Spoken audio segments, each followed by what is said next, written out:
तो चलो अब अपना अगला परक्विजिट हम लोग डिस्कस करते हैं और अगला परक्विजिट है भाई perquisite relating to medical facility. ध्यान रहे, बार बार मैं सेम बात रिपीट करता हूं, बार बार मैं आपको सेम चीज़ बताता हूं। नाम बड़े सिमिलर हैं अलाउंसेस से। अलाउंस में भी हम एक अलाउंस पढ़ते थे, मेडिकल अलाउंस, जो मिलता था एम्प्लॉयज़ को फिक्स्ड अमाउंट के बेसिस पे, डिपेंडिंग अपॉन एम्प्लॉय का लेवल क्या है या डिपेंडिंग अपॉन एम्प्लॉय के स्टेज पे है हमारी कंपनी में। लेकिन वो अलाउंस मिलता था irrespective of the actual expenditure, वो कैश फॉर्म में मिलता था एम्प्लॉय को, फिक्स्ड अमाउंट मिलता था हर एम्प्लॉय को। खर्चा उससे ज़्यादा भी हो सकता है, उससे कम भी हो सकता है, उसको इक्वल भी हो सकता है, नहीं हो सकता खर्चा ऐसा भी हो सकता है, उसे हम कहते थे medical allowance. Medical allowance is different from medical facility. Medical facility के केस में हम अलाउंस नहीं देंगे अपने एम्प्लॉय को किसी भी तरह का, हम एक्चुअली उसे हॉस्पिटल बना के देंगे, एक्चुअली उसे क्लिनिक बना के देंगे, एक्चुअली उसे हॉस्पिटल का एक्सेस देंगे या इस तरह का कोई बेनिफिट उसको पहुंचाएंगे। हाँ, बेनिफिट रीइंबर्समेंट की तरीके से भी हो सकता है, जो हमारे नॉर्मल परक्विजिट में सारे के सारे परक्विजिट में होता है। Benefit can be provided in form of the facility और the infrastructure and also in form of reimbursement, but it is very different from the allowance जो हम ऑलरेडी पढ़ चुके हैं। अगर ये अलाउंस होता, मेडिकल फैसिलिटी का परक्विजिट ना होता, तो भाई फुल्ली टैक्सेबल होता। Medical allowance is fully taxable, हम ऑलरेडी पढ़ चुके हैं, तो वो सेक्शन के तहत ये फुल्ली टैक्सेबल होता। बट नहीं, ये मेडिकल अलाउंस नहीं है, ये है मेडिकल फैसिलिटी परक्विजिट। तो ये कहां पर मेंशन्ड है? ये मेंशन्ड है भाई प्रोवाइजो टू सेक्शन 17(2). तो सेक्शन 17(2) का एक प्रोवाइजो है। प्रोवाइजो मतलब प्रोवाइडेड फॉर करके जो सेक्शन के नीचे स्टार्ट होता है, वहां पर ये वाला पूरा का पूरा मेडिकल फैसिलिटी का रीइंबर्समेंट परक्विजिट मेंशन्ड है। तो आओ स्टार्ट करते हैं perquisite related to medical facility. अभी मैंने इस परक्विजिट को दो पार्ट्स में डिवाइड किया है। परक्विजिट जो इंडिया में प्रोवाइड होगा, मतलब फैसिलिटी जो इंडिया में प्रोवाइड होगी, दूसरा कोई भी परक्विजिट जो आउटसाइड इंडिया प्रोवाइड होगा। इंडिया के बाहर अगर कोई फैसिलिटी प्रोवाइड होगी मेरे एम्प्लॉय को, तो वो इस कैटेगरी में आएगी। तो this medical facility can be provided either inside India और आउटसाइड इंडिया। तो नेचुरल सी बात है भाई, आप अपना इलाज कराने के लिए विद इन इंडिया भी किसी शहर में जा सकते हो, किसी ऑर्गेनाइजेशन, किसी हॉस्पिटल, किसी भी क्लिनिक पे जा सकते हो। और अगर एलिमेंट जो है वो क्रिटिकल है, बीमारी क्रिटिकल है, तो हो सकता है हमारे एम्प्लॉयज़ इंडिया से बाहर जाएं अपना इलाज कराने के लिए, अपना या अपनी फैमिली का, दोनों भाई एलिजिबल हैं। तो अगर वो आउटसाइड इंडिया जाएंगे और हमारे एम्प्लॉयर ने उनको कुछ रीइंबर्समेंट दिया, उनको कुछ मेडिकल फैसिलिटी प्रोवाइड कराई, उनका कुछ खर्चा बियर करा, तो वो प्रोवाइडेड आउटसाइड इंडिया की कैटेगरी में आएगा। अगर मेडिकल का खर्चा विद इन इंडिया हुआ, इंडिया के अंदर हुआ, तो वो प्रोवाइडेड इनसाइड इंडिया की कैटेगरी में आएगा। तो आओ एक एक करके दोनों सेक्शंस पढ़ते हैं। तो सबसे पहला है प्रोवाइडेड इनसाइड इंडिया। अगर इनसाइड इंडिया फैसिलिटी प्रोवाइड हुई है मेडिकल की, तो भाई हम इस को दो पार्ट्स में डिवाइड करेंगे, एक नॉन गवर्नमेंट एम्प्लॉई के लिए और एक गवर्नमेंट एम्प्लॉय के लिए।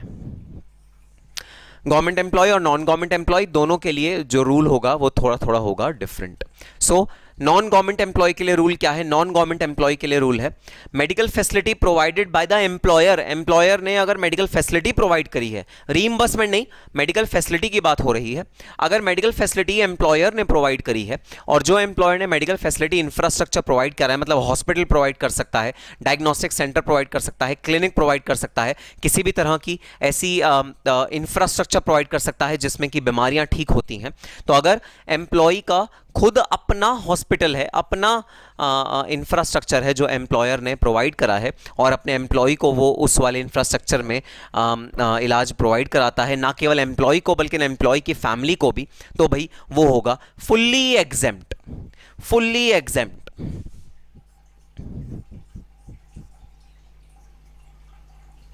और दूसरा कैटेगरी जो फुल्ली एग्जेम्प्ट होगा, तो भाई मैंने इस वाले चार्ट में ना एग्जेम्प्ट वाली कैटेगरी लिख दी है। इनके अलावा अगर कोई भी और तरह का परक्विजिट प्रोवाइड किया एम्प्लॉयर ने एम्प्लॉय को, तो वो हो जाएगा fully taxable.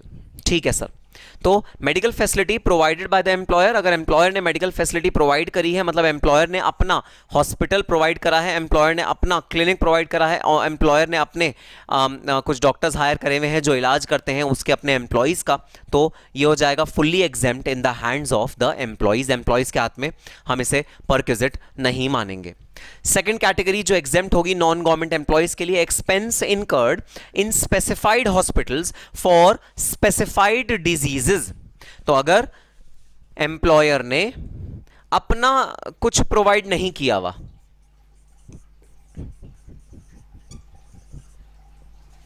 Approved by CIT।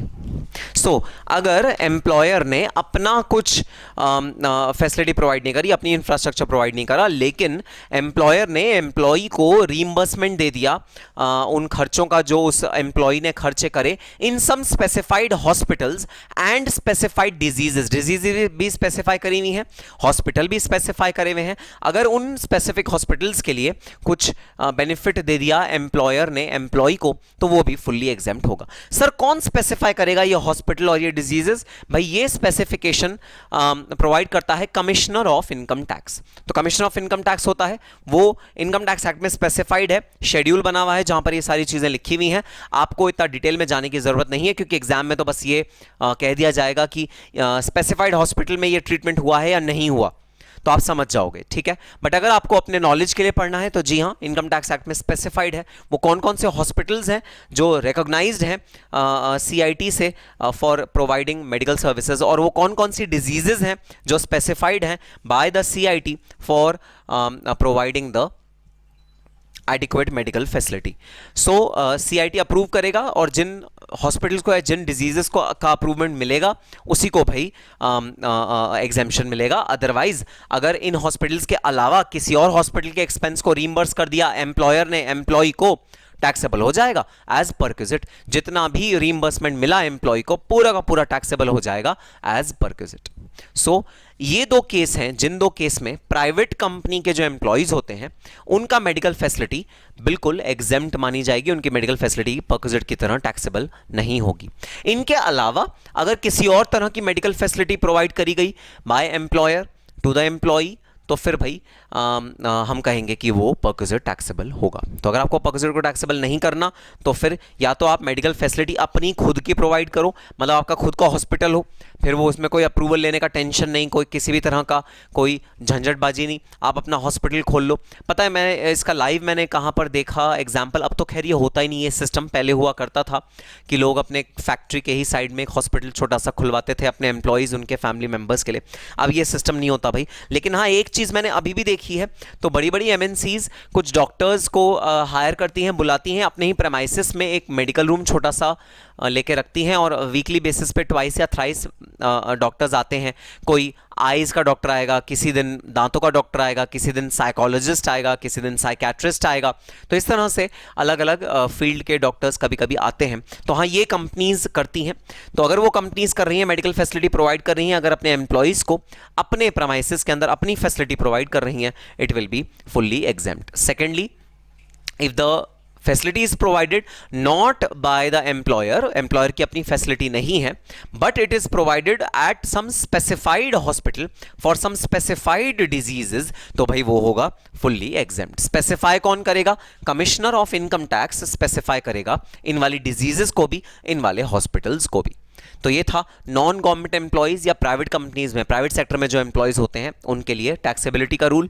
अब आ जाते हैं गवर्नमेंट एम्प्लॉयज़ के केस में टैक्सेबिलिटी का रूल। गवर्नमेंट एम्प्लॉय के केस में कौन कौन से रीइंबर्समेंट्स या एक्सपेंस जो एम्प्लॉयर बियर कर रहा है वो भाई टैक्स फ्री होंगे। So hospital maintained by the government, same हो गया, उसी के जैसा भाई, उसी के जैसा हो गया। Hospital which is maintained by the government, अगर गवर्नमेंट खुद कोई हॉस्पिटल मेंटेन कर रही है और गवर्नमेंट का ही एम्प्लॉई उस हॉस्पिटल में जाता है, तो अगर गवर्नमेंट उसको रिइंबर्स भी कर रही है पैसा, तो फुल्ली टैक्स फ्री माना जाएगा ये वाला परक्विजिट।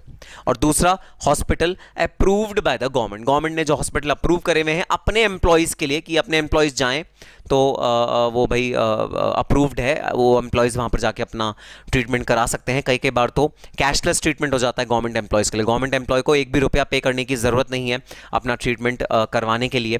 तो जो हॉस्पिटल अप्रूव करे हैं गवर्नमेंट ने फॉर इट्स एम्प्लॉयज़, वो हॉस्पिटल भी भाई अगर ट्रीटमेंट होता है तो वो टैक्स फ्री हो जाते हैं। अच्छा, मैं आपको एक बात बताता हूँ, ऑलमोस्ट सिमिलर से हैं, आपको ना याद करने में ज़्यादा दिक्कत नहीं आएगी। देखो, ये सिमिलर है इसके और ये सिमिलर है इसके। सो आपको दो चीजें देखनी है, एक तो या तो खुद मेंटेन किया हो, चाहे वो प्राइवेट एम्प्लॉयर ने किया हो चाहे गवर्नमेंट एम्प्लॉयर ने किया हो, अगर खुद मेंटेन करा होगा हॉस्पिटल, टैक्स फ्री हो जाएगा वो वाला परक्विजिट। और अगर अप्रूव्ड हॉस्पिटल होगा, प्राइवेट के केस में अप्रूवल लेना है सीआईटी से, कमिश्नर ऑफ इनकम टैक्स, और गवर्नमेंट के केस में तो गवर्नमेंट ही अप्रूवल देती है कि ये हमारे अप्रूव्ड हॉस्पिटल्स हैं जिनमें हमारे एम्प्लॉयज जाके इलाज करवा सकते हैं। तो अगर गवर्नमेंट ने अप्रूव करा है ये वाला हॉस्पिटल तो भी भाई टैक्स फ्री होगा in the hands of the employees. कोई परक्विजिट की तरह मैं टैक्स नहीं लगाऊंगा। इनके अलावा किसी भी और तरह का मेडिकल फैसिलिटी, किसी भी और तरह का रीइंबर्समेंट अगर हम अपने एम्प्लॉयज को देते हैं तो वो सारा का सारा हो जाएगा टैक्सेबल फैसिलिटी, टैक्सेबल परक्विजिट। ठीक है सर, बात समझ में आई। अब आओ चलते हैं प्रोवाइडेड आउटसाइड इंडिया। अब ये बड़ा इंटरेस्टिंग है भाई। आउटसाइड इंडिया मतलब इंडिया से बाहर जाके अगर आप अपना ट्रीटमेंट कराते हो, इंडिया से बाहर जाके ट्रीटमेंट कराना ऑफ कोर्स एक्सपेंसिव तो पड़ेगा ही पड़ेगा, प्लस इसमें सिर्फ मेडिकल ट्रीटमेंट के खर्चे ही नहीं होंगे, इसमें 3 तरह के खर्चे होंगे।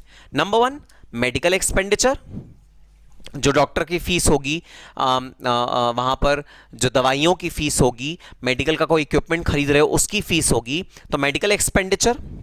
दूसरा होगा कॉस्ट ऑफ स्टे, भाई हॉस्पिटल में स्टे करोगे और कोई एक अटेंडेंट भी होगा जो होटल लेके स्टे करेगा, तो कॉस्ट ऑफ स्टे, वहां रहने का खर्चा, एंड कॉस्ट ऑफ ट्रैवल, मतलब वहां पर ट्रैवलिंग करने का खर्चा, मतलब यहां से एरोप्लेन लेके आप जाओगे। सबसे पहले तो मोस्ट कॉमन जगह जहां पर लोग जाते हैं ट्रीटमेंट कराने के लिए, इंडिया से बड़े बड़े पॉलिटिशियंस वहीं पर जाते हैं, बड़े बड़े उद्योगपति वहीं पर जाते हैं, बड़े बड़े एक्टर्स वहीं पर जाते हैं, वो है New York. New York is a city which is very rich in its medical infrastructure. तो भाई 3 तरह के खर्चे आप एक्सपेक्ट कर सकते हो। अगर ये 3 तरह के खर्चे एम्प्लॉय या एम्प्लॉय के फैमिली मेंबर ने करे और इनमें से कुछ भी खर्चा अगर एम्प्लॉयर ने रीइंबर्स कर दिया या एम्प्लॉयर ने बियर कर लिया on behalf of the employee, तो पक्का वो बन जाएगा टैक्सेबल परक्विजिट। और जैसे वो बना टैक्सेबल परक्विजिट, हम ये देखेंगे क्या उसमें से कोई पोर्शन एग्जेम्प्ट भी हो सकता है। तो आओ इसमें भी हम लोग पढ़ते हैं कि कौन सा पोर्शन इन खर्चों का एग्जेम्प्ट की कैटेगरी में आ जाएगा। इसको छोड़ के बाकी सारा बन जाएगा taxable perquisite. So medical expenditure, medical expenditure के केस में भाई जो एक्चुअली में खर्चा है, दवा दारू का खर्चा, नहीं दारू का नहीं, सिर्फ दवा का खर्चा, मेडिकल इक्विपमेंट का खर्चा, और जिस भी तरह का आपको ट्रीटमेंट चाहिए वो ट्रीटमेंट का खर्चा, डॉक्टर्स की फीस, ये सारी चीज़ें मेडिकल एक्सपेंडिचर की कैटेगरी में आती हैं। And this is exempt for the patient. Patient का जितना भी मेडिकल का खर्चा एम्प्लॉयर ने बियर करा वो पेशेंट की सैलरी में एज अ टैक्सेबल परक्विजिट नहीं टैक्स होगा। ठीक है सर। सेकंड है कॉस्ट ऑफ स्टे का खर्चा। ऑब्वियसली बात भाई, ये खर्चा अटेंडेंट का नहीं होगा, ये सिर्फ पेशेंट का ही होगा नेचुरली। बट दूसरा खर्चा जो कॉस्ट ऑफ स्टे है वो एक तो पेशेंट का होगा और एक अटेंडेंट का होगा। तो अब इसके अंदर एग्जेम्पशन सिर्फ मिलेगी पेशेंट के स्टे के खर्चे को और अटेंडेंट के स्टे के खर्चे को। लेकिन एक बात ध्यान रहे, अटेंडेंट सिर्फ एक होना चाहिए। ये नहीं कि आप कंपनी के खर्चे पे आपने अपने पूरी फैमिली को कहा चलो भाई मैं तो अपना इलाज कराने जा रहा हूँ, आओ तुम्हारे भी वेकेशन हो जाएगी, आपने अपनी पूरी फैमिली को अपने साथ लेके चले गए, आपका जो कॉस्ट बियर कर रहा है वो कंपनी बियर कर रही है, आपने इसको एक फैमिली वेकेशन बना दिया। तो आपकी पूरी फैमिली और एक्सटेंडेड फैमिली भी, बुआ, चाचा, चाची, मौसा, मौसी, सब लोग जा रहे हैं वेकेशन इस नाम पे कि जी कंपनी खर्चा बियर कर रही है। कंपनी भी कहती है ठीक है मैं खर्चा बियर कर लूँगी, मैं तो तुम्हारी सैलरी से डिडक्ट कर लूँगी, तुमको बेनिफिट मिल जाएगा, टैक्स फ्री हो जाएगा, मैं तो सैलरी की जगह तुमको ये ट्रिप स्पॉन्सर कर दूंगा। तो ठीक है मुझे कोई टेंशन नहीं है, मेरे को सैलरी नहीं देनी पड़ रही, मैं ट्रिप के पैसे बियर कर लेता हूँ, कंपनी ये कहती है। और एम्प्लॉय का क्या फ़ायदा? एम्प्लॉय का फ़ायदा कि उसके हाथ में टैक्स फ्री हो जाएगा सारा का सारा परक्विजिट की तरह। नहीं, गवर्नमेंट इसे फैमिली वेकेशन का खर्चा नहीं आपको दे रही, गवर्नमेंट आपके ट्रीटमेंट का खर्चा दे रही है। तो only 1 attendants cost of stay is tax free. अगर आप 2 अटेंडेंट लेके जाते हो तो 1 अटेंडेंट का कॉस्ट ऑफ स्टे टैक्सेबल होगा। अगर आप 3 अटेंडेंट लेके जाते हो तो 2 अटेंडेंट का कॉस्ट ऑफ स्टे टैक्सेबल होगा। तो टैक्स फ्री कौन सा होगा, एग्जेम्प्ट कौन सा होगा? सिर्फ पेशेंट का कॉस्ट ऑफ स्टे और 1 अटेंडेंट का cost of stay will be exempt, rest will be taxable. Then आ गया तीसरा पार्ट, और ये सबसे इंपॉर्टेंट पार्ट, सबसे highest, one of the highest components इसी का होगा भाई, कॉस्ट ऑफ ट्रैवल। काफी एक्सपेंसिव है, आप जब एयर टिकट्स करते हो यूएस की, यूके की, कहीं भी अच्छे जगह की जहाँ मेडिकल फैसिलिटीज़ अच्छी हैं, वहाँ का cost of travel is definitely the major part. So ये भी अगेन एग्जेम्प्ट होगा for the patient and one attendant, सिर्फ एक अटेंडेंट के लिए ये एग्जेम्प्ट होगा। पेशेंट का जो खर्चा होगा ट्रैवलिंग का और किसी भी एक अटेंडेंट का जो ट्रैवलिंग का खर्चा होगा वो एग्जेम्प्ट होगा। बस एक बात ध्यान रखने वाली है, एग्जेम्प्ट तभी होगा ट्रैवलिंग का खर्चा जब salary of employee is less than 2 lakh rupees. तो ट्रैवल का खर्चा हम एक्सपेक्ट करते हैं कि भाई मेडिकल का खर्चा चलो कंपनी बियर कर ले, कॉस्ट ऑफ स्टे का खर्चा कंपनी बियर कर ले, लेकिन हम एक्सपेक्ट कर रहे हैं, मतलब इनकम टैक्स एक्ट एक्सपेक्ट कर रहा है एटलीस्ट बेयर मिनिमम ट्रैवलिंग का खर्चा तो एम्प्लॉय खुद अपना बियर करे। अनलेस एंड अनटिल एम्प्लॉय एकदम गरीब एम्प्लॉय है, एम्प्लॉय बहुत कम पैसे कमाता है और बहुत कम है 2 लाख रुपए। अगर एम्प्लॉय 2 लाख रुपए से ऊपर पैसे कमाता है तो cost of travel will be taxable as a perquisite.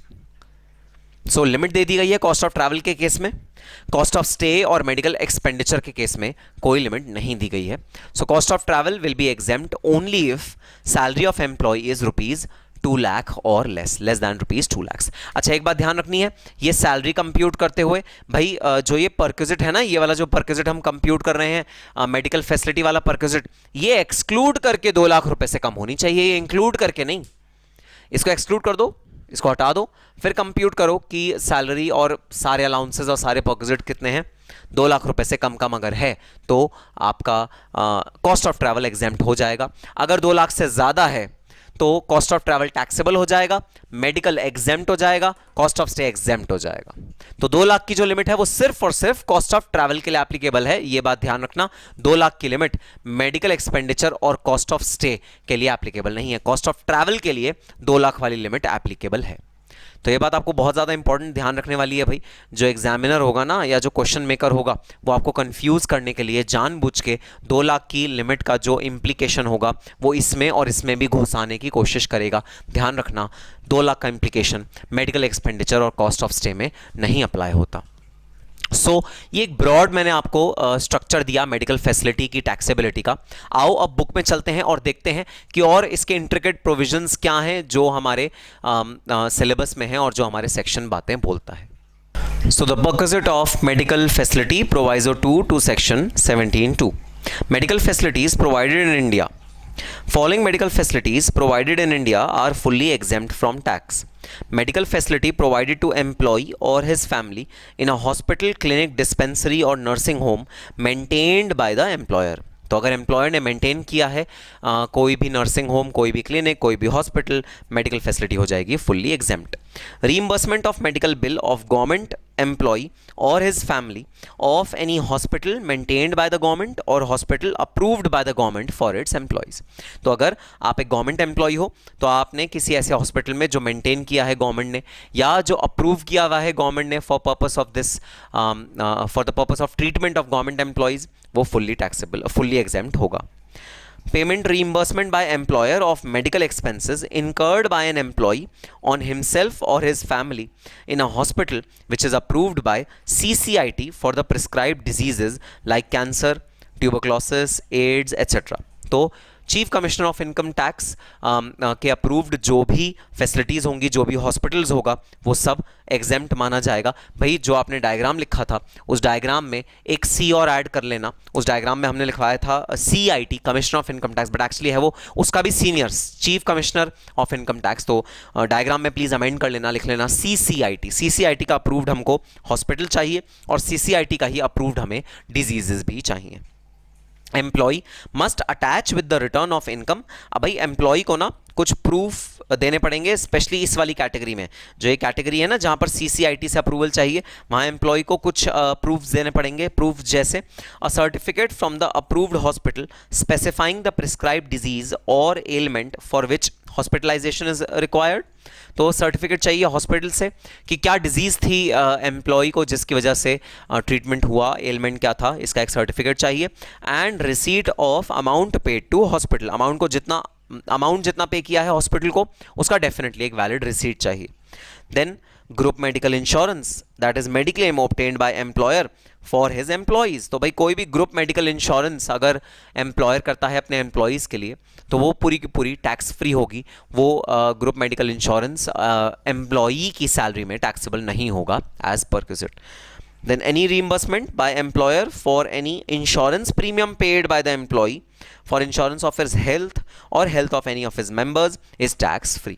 तो भाई जहाँ पर फैसिलिटी की बात आती है, जहाँ पर मेडिकल ट्रीटमेंट की बात आती है, वहाँ तो हमें देखना पड़ेगा कि क्या फैसिलिटी एम्प्लॉयर ने खुद ओन करी है या फैसिलिटी एम्प्लॉयर ने बाहर से हायर करी है। वो तो हम देखते हैं ये वाली चीज़ें, स्पेसिफाइड डिजीज़ है या नहीं है, स्पेसिफाइड हॉस्पिटल है या नहीं, ये सब चीज़ें देखते हैं। लेकिन जहाँ बात आती है इंश्योरेंस की, चाहे वो मेडिकल इंश्योरेंस हो चाहे वो लाइफ इंश्योरेंस हो, दोनों में से कुछ भी अगर बात आती है इंश्योरेंस की, तो भाई health insurance is always tax free. Health insurance अगर एम्प्लॉयर ने एम्प्लॉई के लिए लिया है तो वो टैक्सेबल नहीं माना जाएगा, वो परक्विजिट की कैटेगरी में नहीं आएगा।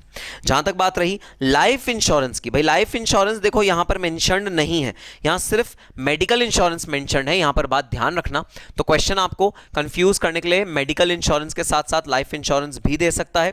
ध्यान रहे यहाँ लाइफ इंश्योरेंस की कहीं भी बात नहीं करी गई है, यहाँ बात सिर्फ करी गई है हेल्थ इंश्योरेंस की। Therefore only health insurance premium paid by the employer to the employee or the employer to the insurance company is tax free in hands of the employee। Employee के हाथ में ये टैक्स फ्री परक्विजिट होगा, इसमें कोई भी tax नहीं लगेगा।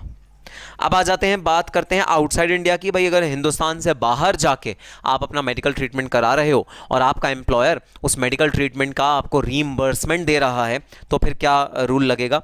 Medical expenditure plus cost of stay abroad. तो मेडिकल एक्सपेंडिचर और कॉस्ट ऑफ स्टे अब्रॉड दोनों खर्चे एग्जेम्प्ट होंगे to the extent permitted by RBI. RBI जितना परमिट करता है कि आपको मेडिकल खर्चा बाहर करना चाहिए, टू दैट एक्सटेंट आरबीआई ने जितना भी खर्चा अप्रूव किया है आपका वो एग्जेम्प्ट होगा। तो एक बात ज़रा ऐड करना अपने चार्ट में, भाई बात यह है कि एग्जेम्पशन जो मिलेगी कॉस्ट ऑफ स्टे की और मेडिकल एक्सपेंडिचर की, ये एग्जेम्पशन मिलेगी सिर्फ और सिर्फ उस एक्सटेंट तक जिस एक्सटेंट तक आरबीआई ने इन दोनों खर्चों को अप्रूव किया हुआ है। क्योंकि फॉरेन एक्सचेंज है, मतलब आप फॉरेन एक्सचेंज इंडिया से बाहर खर्च करने जा रहे हो, इंडिया का करेंसी आप बाहर खर्च करोगे, तो फॉरेन एक्सचेंज रेगुलेट करता है आरबीआई। तो आरबीआई ने यहाँ पर भी रेगुलेशन डाला हुआ है भाई 2,50,000 पर फाइनेंशियल ईयर का ही खर्चा एग्जेम्प्ट हो सकता है। अगर आपने इससे ज़्यादा खर्चा कर लिया तो भाई वो एग्जेम्प्ट नहीं होगा। तो एग्जेम्पशन की भी मॉनेटरी लिमिट है इन दोनों केस में, कॉस्ट ऑफ स्टे और मेडिकल एक्सपेंडिचर के केस में आरबीआई जिस एक्सटेंट तक परमिट करेगा उसी एक्सटेंट तक खर्चा एग्जेम्प्ट होगा, इसके बियॉन्ड खर्चा एग्जेम्प्ट नहीं होगा। सो आपको ये भी ध्यान रखना पड़ेगा कि आप कितना खर्चा कर रहे हो वहाँ पर। अगर खर्चा हुआ आरबीआई की लिमिट के बियॉन्ड तो फिर वो खर्चा टैक्सेबल माना जाएगा, वो परक्विजिट की तरह टैक्स होगा। तो एग्जेम्प्ट होगा जी हाँ आउटसाइड इंडिया का खर्चा, बट सिर्फ उस एक्सटेंट तक जिस एक्सटेंट तक आरबीआई ने परमिट किया है। तुम्हारी नॉलेज के लिए मैं तुम्हें बता रहा हूँ आरबीआई ने कितना परमिट किया हुआ है भाई। आरबीआई ने परमिट किया है USD 2,50,000 per financial year, USD 2,50,000 per financial year RBI ने परमिट किया है। Then cost of travel, travel का खर्चा पेशेंट का, वन अटेंडेंट का, exempt only when gross total income of the employee excluding his cost of travel per visit does not exceed rupees 2 lakhs। तो हमारी employ की जो ग्रॉस टोटल इनकम है अगर वो 2 लाख रुपए से ज़्यादा है तो भाई हमारा पर विजिट टैक्सेबल हो जाएगा। अगर वो 2 लाख रुपए से कम है तो हमारा पर विजिट टैक्सेबल नहीं होगा। तो आपको ग्रॉस टोटल इनकम को भी देखना है। इन calculation of gross total income ceiling taxable value of medical treatment per visit and cost of stay per visit shall be included।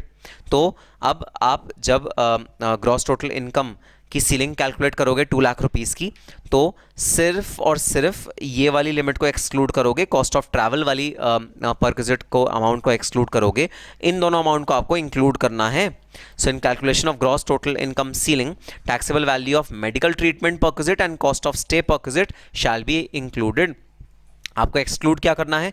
सिर्फ और सिर्फ cost of travel. Cost of travel आप exclude कर दोगे।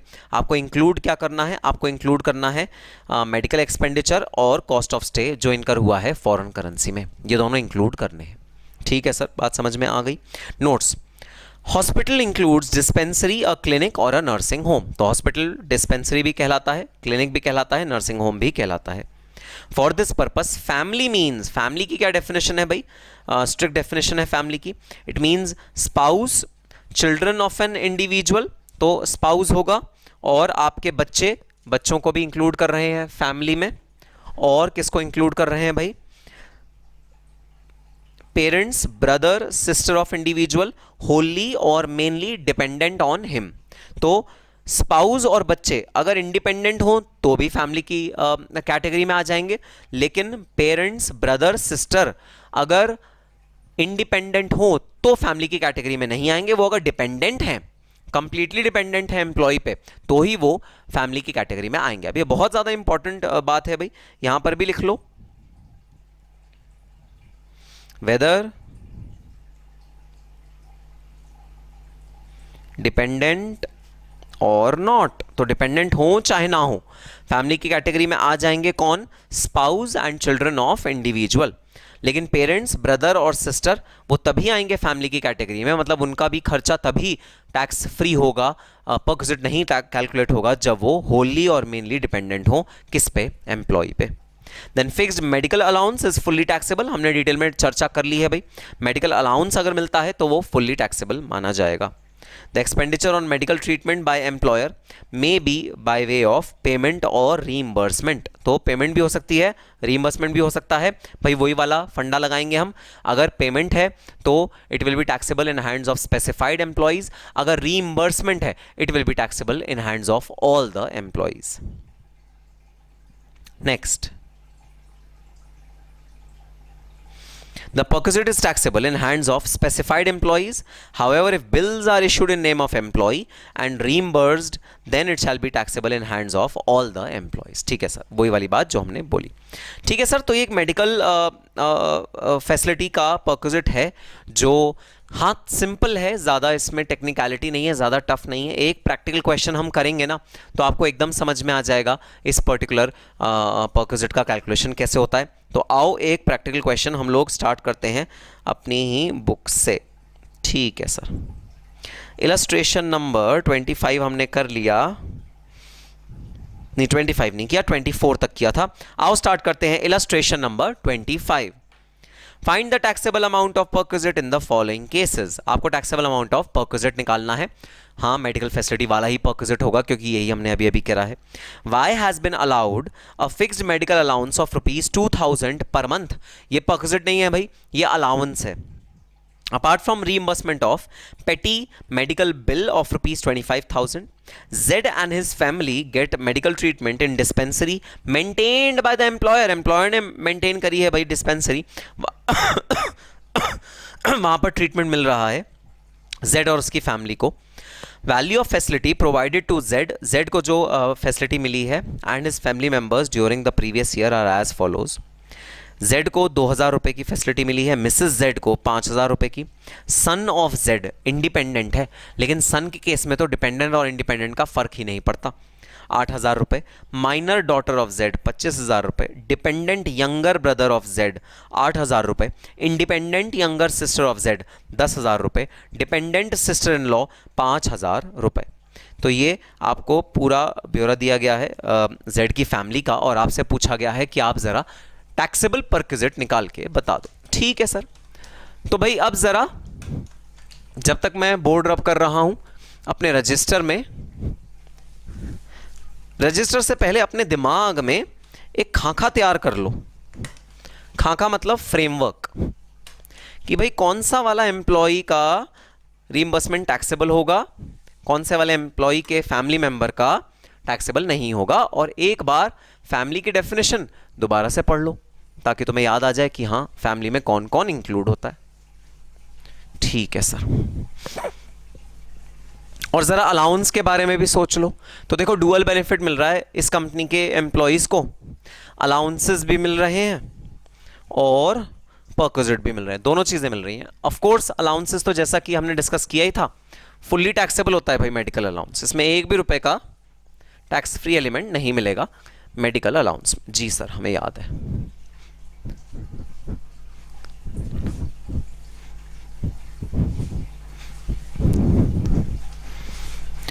तो चलो आओ स्टार्ट करते हैं illustration number 25।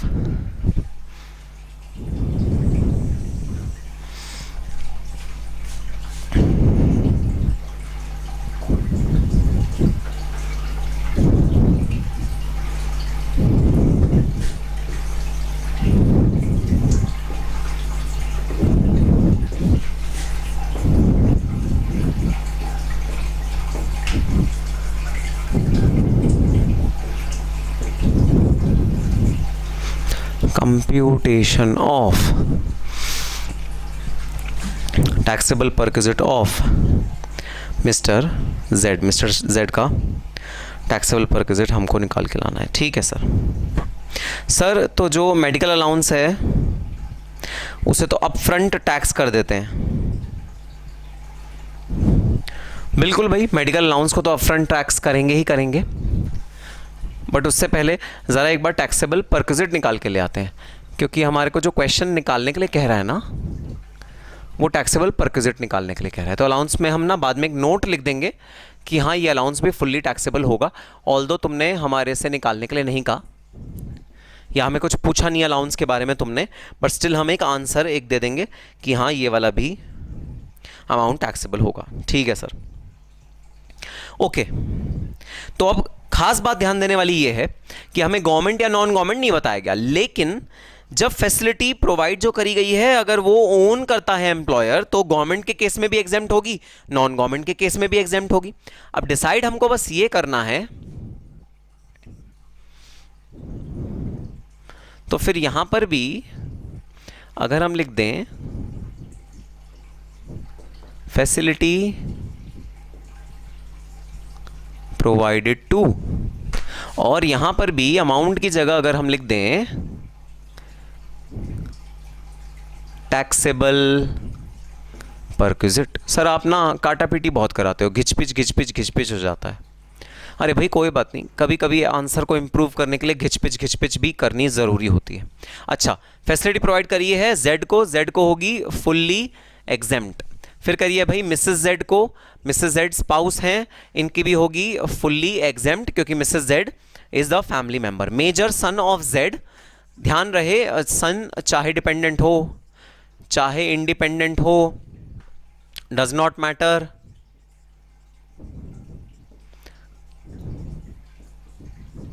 Does not matter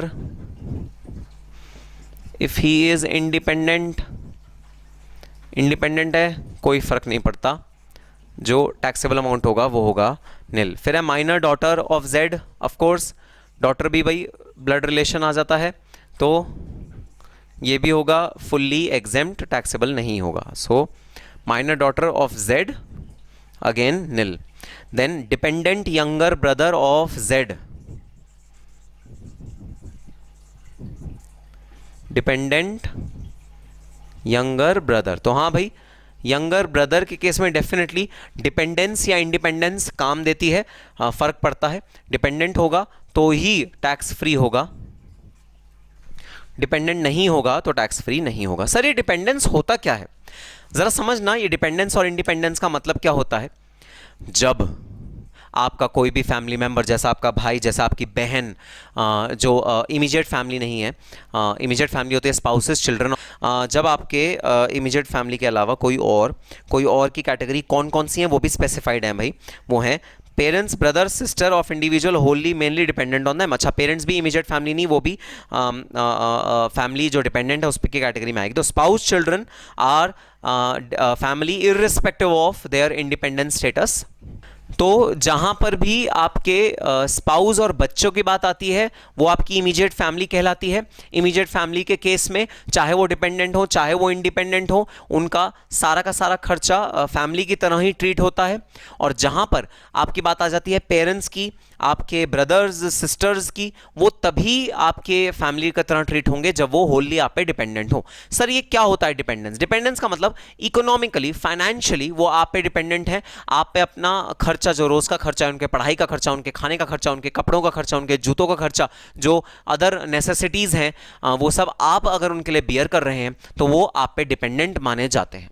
so parents, brothers, sisters के केस में डिपेंडेंट होंगे तो ही फैमिली की कैटेगरी में आएंगे, और स्पाउस और चिल्ड्रन के केस में अगर डिपेंडेंट ना भी हो तो भी भाई फैमिली की कैटेगरी में आएंगे। अब जैसे अगला है इंडिपेंडेंट ब्रदर भी है किसका, इंडिपेंडेंट यंगर सिस्टर। ओके, अब भाई क्योंकि ये इंडिपेंडेंट है, इसका जो फैसिलिटीज को मिला है ना वो फैमिली की कैटेगरी में नहीं आएगी। ये अगर ये फैमिली की कैटेगरी में नहीं आएगी तो भाई वो टैक्सेबल परक्विजिट होगा। 10,000 रुपीज मैंने टैक्सेबल परक्विजिट की तरह लिख दिया। नेक्स्ट है dependent sister in law. Dependent sister in law, sir dependent है sister in law, sir exempt कर दो। अरे नहीं भाई नहीं, सिस्टर इन लॉ तो उस लिस्ट में ही नहीं है जो रिलेटिव की कैटेगरी में माना जाता है as per the income tax act. तो सिस्टर इन लॉ चाहे डिपेंडेंट हो चाहे इंडिपेंडेंट हो, पूरा का पूरा टैक्सेबल माना जाएगा, पूरा का पूरा एक भी रुपए का एग्जेम्प्ट नहीं होगा, क्योंकि सिस्टर इन लॉ तो फैमिली ही नहीं है। जब फैमिली ही नहीं है तो डिपेंडेंट हो इंडिपेंडेंट हो मुझे फर्क नहीं पड़ता, तो sister in law will be taxable. फिर कहता है मेडिकल अलाउंस। मेडिकल अलाउंस के अलावा भाई एक बात और कह रहे हैं, पेटी मेडिकल बिल रीइंबर्स कर रहे हैं टू द एक्सटेंट ऑफ 25,000 के पेटी मेडिकल बिल्स, मेडिकल के जो बिल्स हैं वो रीइंबर्स हो रहे हैं। मेडिकल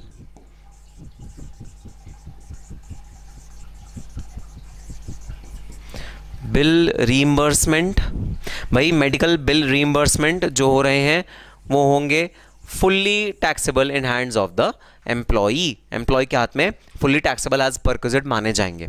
हाँ, अगर क्वेश्चन हमको कह देता कि ये जो बिल हैं ये उन हॉस्पिटल्स के बिल हैं या उन डिजीजेस के बिल हैं जो सीसीआईटी ने अप्रूव करे हुए हैं फॉर एग्जाम्पशन पर्पसेस, तब मैं यहाँ नील लिख देता, तब मुझे कोई टेंशन नहीं थी।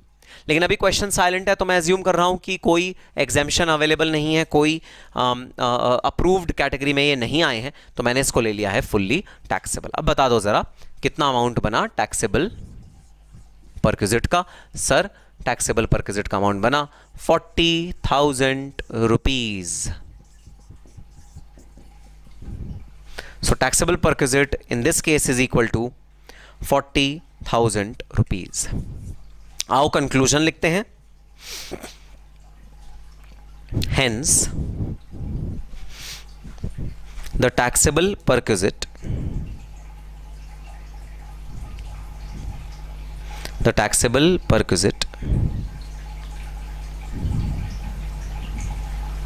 in hands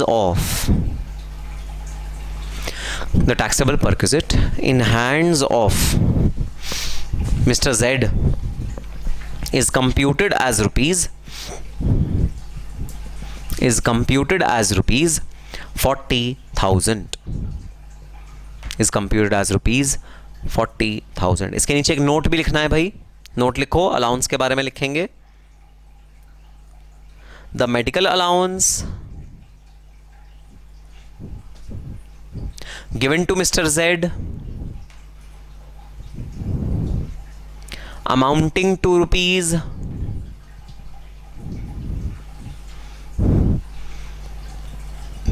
24,000 per annum is fully taxable। amounting to rupees 24,000 per annum is fully taxable।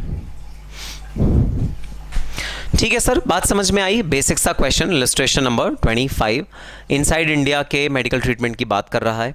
आओ अब आउटसाइड इंडिया का भी एक एग्जाम्पल ले लेते हैं। Illustration number 26, Himalaya limited reimburses the following expenditure on medical treatment of son of an employee Karan.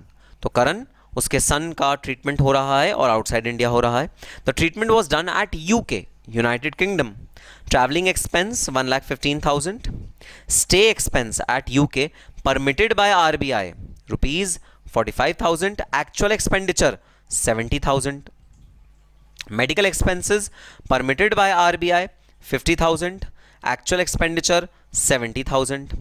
Compute the taxable perquisite for assessment year 2021 in hands of Karan if his annual income from salary before considering medical facility perquisite was 1,50,000 or was rupees 2 lakhs।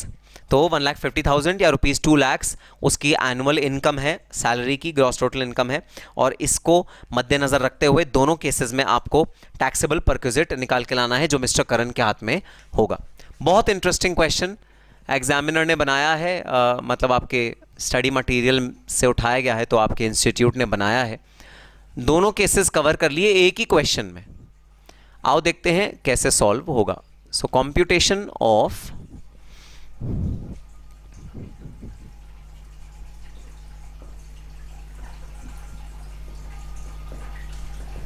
taxable perquisite in hands of mister Karan.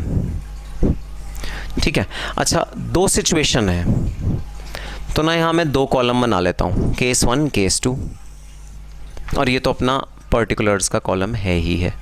ठीक है, और देखो cost में भी ना अच्छे से बाइफिकेट करके दिया हुआ है। कॉस्ट में बाइफिकेट मतलब ट्रैवलिंग का खर्चा अलग से दिया हुआ है, मेडिकल एक्सपेंडिचर का खर्चा अलग से दिया हुआ है, स्टे का खर्चा अलग से दिया हुआ है। तीनों खर्चे अलग अलग बाइफिकेट करके प्रॉपर्ली दिए हुए हैं। हाँ सर, प्रॉपर्ली दिए हुए हैं। एग्जाम में भी तुम्हें इसी तरह बाइफिकेट करके ही तीनों खर्चे आएंगे। ठीक है, तो चलो सबसे पहले मेडिकल एक्सपेंसेस से स्टार्ट करते हैं।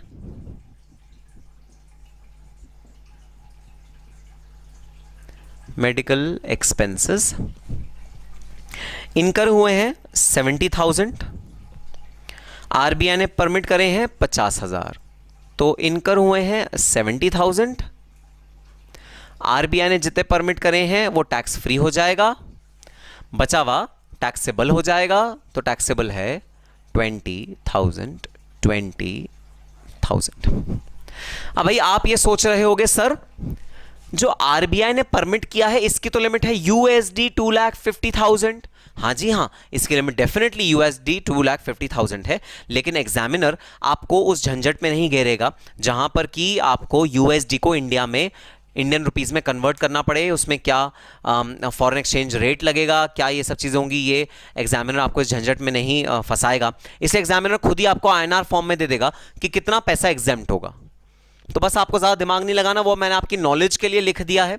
2,50,000 यूएसडीज एग्जेम्प्ट होता है करंट टैक्स रेट के अकॉर्डिंग, लेकिन आपको उसमें ज़्यादा अपना दिमाग नहीं लगाना। आपको जो एग्जामिनर कह रहा है कि आरबीआई से परमिटेड है वो पोर्शन एग्जेम्प्ट होगा, बाकी पोर्शन टैक्सेबल होगा।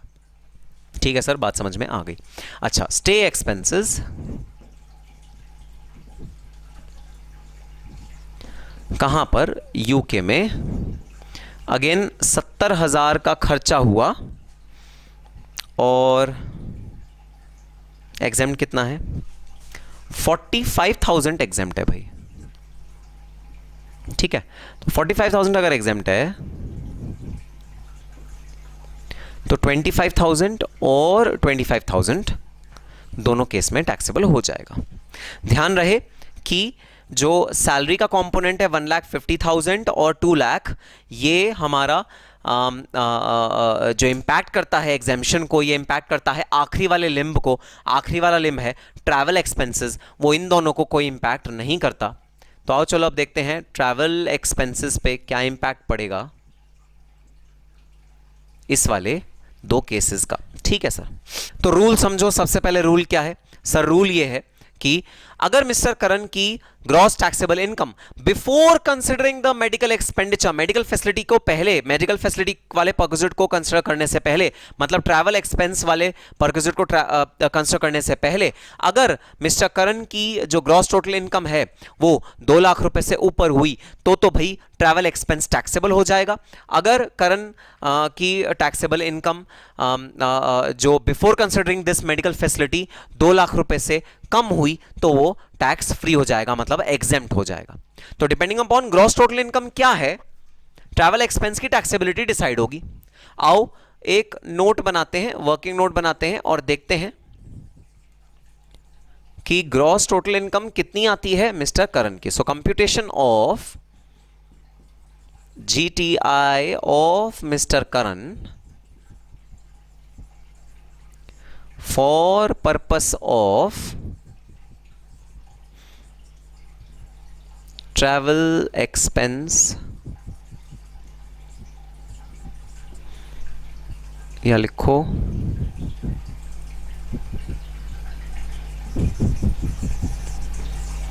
Medical facility perquisite. So computation of GTI of Mr. Karan for purpose of medical facility perquisite. Medical facility वाले perquisite के रिस्पेक्ट में GTI मिस्टर करन की क्या होगी? ठीक है सर. पर्टिकुलर्स हमें ग्रॉस टोटल इनकम कंसिडर करनी है मिस्टर करन की.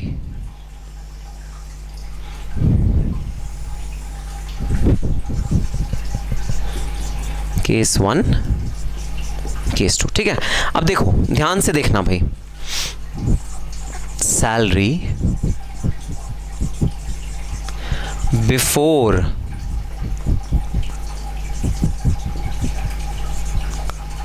Medical facility.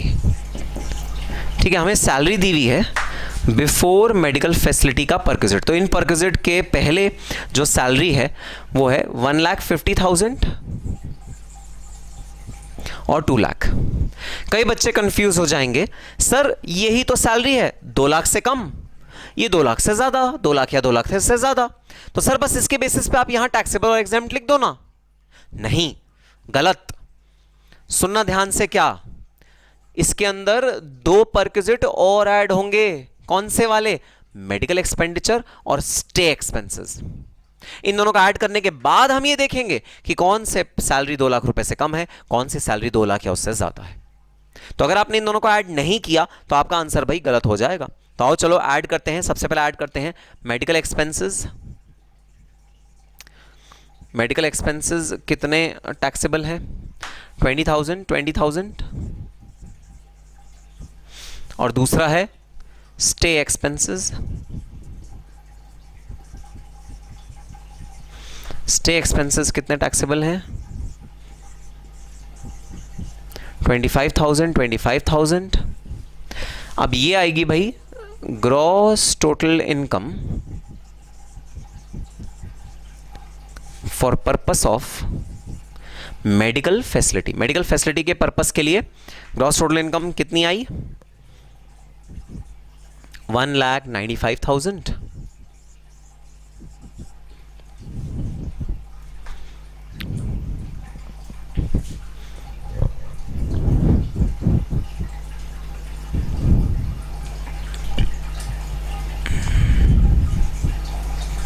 $2,45,000. 1,95,000 and 2,45,000. तो ये समझने वाली बात कि हम जब भी इस वाले परक्विजिट का टैक्सेबल या नॉन टैक्सेबल अमाउंट कंप्यूट कर रहे होते हैं तो उसके अंदर हमें सैलरी में ये और ये ऐड करके देखना होता है. ऑब्वियसली ट्रैवल एक्सपेंस ऐड नहीं करोगे, लेकिन इन दोनों को तो ऐड करोगे, फिर देखोगे. अब तुम्हें दिख रहा है कि हाँ mister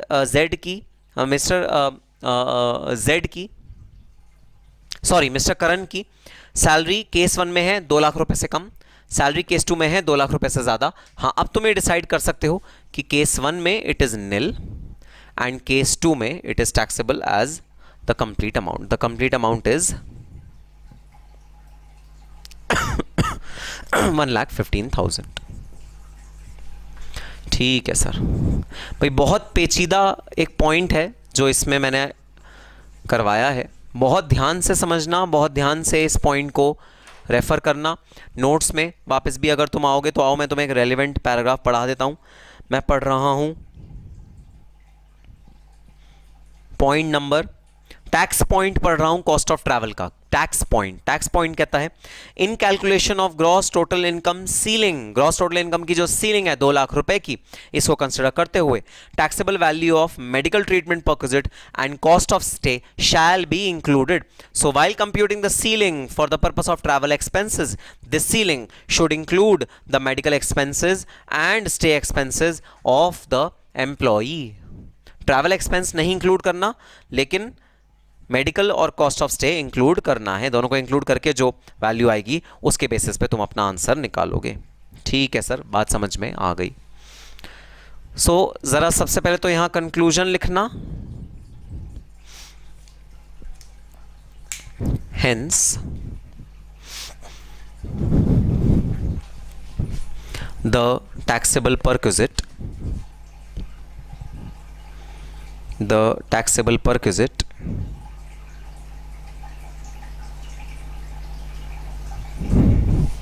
of Mr. Karan, the taxable perquisite of Mr. Karan in case 1 and 2 respectively, in case 1 and 2 respectively,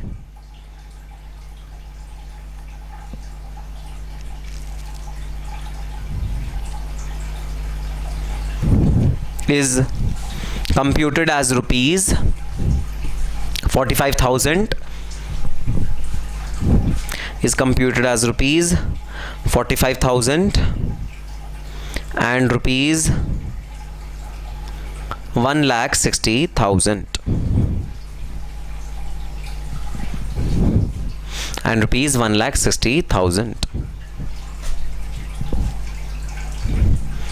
अब ज़रा यहाँ पर एक स्टार लगाना और चाहो तो वर्किंग नोट के नीचे लिख दो इसका एक्सप्लेनेशन, स्टार लगा दो एक और नोट नंबर 1 के नीचे लिख दो इसका explanation. Travel cost shell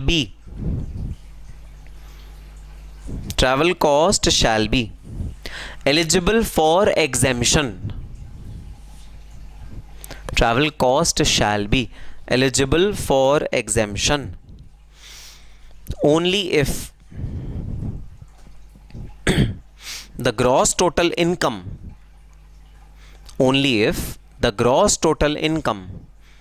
of the assessee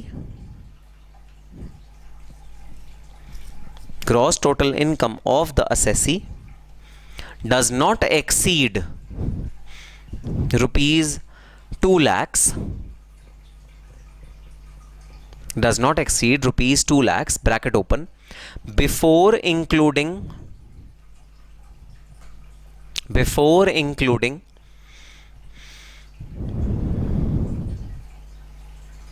the travel expenses perquisite, before including the travel expenses perquisite. तो भाई ये था medical facility provide outside India का एक क्वेश्चन.